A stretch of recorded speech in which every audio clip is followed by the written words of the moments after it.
సుకుమార్ దర్శకత్వంలో తెరకెక్కిన పుష్ప 2 తొలి రోజు నుంచే పలు రికార్డులను క్రియేట్ చేస్తూ బాక్స్ ఆఫీస్ దగ్గర దూసుకుపోతోంది. అంతేకాదు 6 రోజుల్లోనే 1000 కోట్లు రాబట్టి సంచలనం రేపింది. దీంతో సుకుమార్ డైరెక్షన్ పైన పలు ప్రశంసలు వెల్లువెత్తుతున్నాయి. సుకుమార్ కంటే ముందు 1000 కోట్ల క్లబ్ లో ప్రవేశించిన దర్శకులెవరో చూద్దాం. బాహుబలి 2 తో భారతీయ బాక్స్ ఆఫీస్ దగ్గర 1000 కోట్ల మైలురాయిని అందుకున్నాడు రాజమౌళి. ఆ తర్వాత పలువురు దర్శకులు ఇదే లిస్ట్ లో చేరారు. అల్లు అర్జున్ హీరోగా మైత్రి మూవీ మేకర్స్ బ్యానర్ లో సుకుమార్ డైరెక్షన్ లో తెరకెక్కిన పుష్ప 2 చిత్రం 6 రోజుల్లోనే 1000 కోట్ల గ్రాస్ క్లబ్ లో ప్రవేశించింది. 8 రోజుల్లో 1100 కోట్లు రాబట్టింది.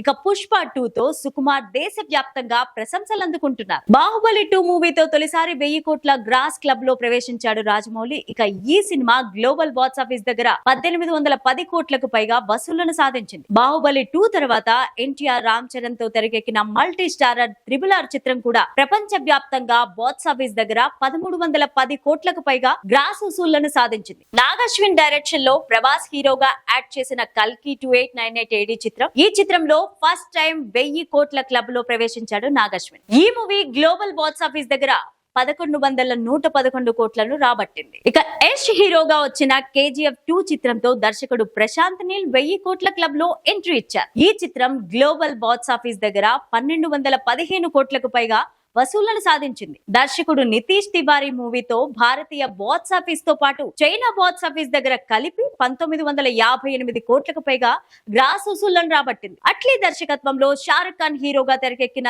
జవాన్ చిత్రంతో ఫస్ట్ టైం 1000 కోట్ల క్లబ్ లో ఎంట్రీ ఇచ్చాడు. ఇక ఈ చిత్రం గ్లోబల్ బాక్స్ ఆఫీస్ దగ్గర 1160 కోట్ల గ్రాస్ వసూళ్లను సాధించినట్టు ట్రేడ్ వర్గాలు చెబుతున్నాయి. షారుఖ్ ఖాన్ హీరోగా తెరకెక్కిన పఠాన్ మూవీతో ఫస్ట్ టైం 1000 కోట్ల క్లబ్ లో ప్రవేశించాడు దర్శకుడు సిద్ధార్థ్ ఆనంద్. ఈ మూవీ గ్లోబల్ బాక్స్ ఆఫీస్ దగ్గర 1111 కోట్ల వరకు రాబట్టినట్టు బాక్స్ ఆఫీస్ ట్రేడ్ వర్గాలు చెబుతున్నాయి.